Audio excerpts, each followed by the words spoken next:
Sortez du cadre, présenté par Nikos Aliagas. Tous les samedis, 11h30 sur Europe 1. Est-ce que vous pourriez aujourd'hui envisager une deuxième carrière ou une carrière parallèle au cinéma, au théâtre ? Vous pourriez le faire parce que c'est ce que vous faites en prêtant votre voix dans le chant de la mer. Mais j'aimerais bien. C'est vrai que c'est un bon pied à l'étrier, même si c'est un exercice à part. On vous propose des choses ? Oui, on m'a proposé beaucoup, mais c'est vrai que j'attends le bon moment, l'envie, la rencontre. Moi, j'ai pas de pression pour.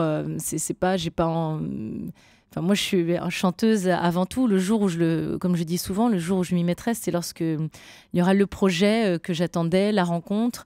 Donc, on vous propose des choses où vous n'avez pas nécessairement le temps. Non, après, mais si, c'est juste cœur. que moi, j'ai envie d'apprendre en fait à travers cet exercice-là. Moi, il y a que cela qui me guide, c'est l'envie d'apprendre.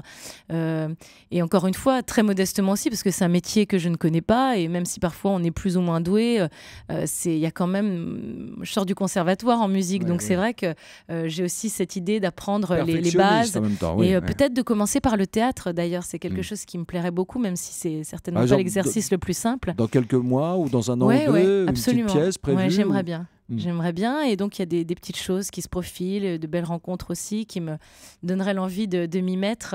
Mais il y a des gens qui viennent vous voir de temps en temps, je sais pas, des comédiens, des metteurs en scène et qui vous flirtent un peu justement pour... J'ai eu la chance de rencontrer Francis Huster par exemple, il y a pas très longtemps sur un plateau le dimanche après-midi aux côtés de Michel Drucker et qui m'en parlait et qui me disait que justement il pensait que peut-être ça pourrait être sympa de faire quelque chose au théâtre et que lui avait des idées et puis c'est pas n'importe qui Francis Huster, il sait de quoi il parle. Au-delà d'être un immense acteur, c'est aussi un professeur et quelqu'un qui est dans la transmission, et ça aussi pour une première expérience c'est important pour vous. Voilà.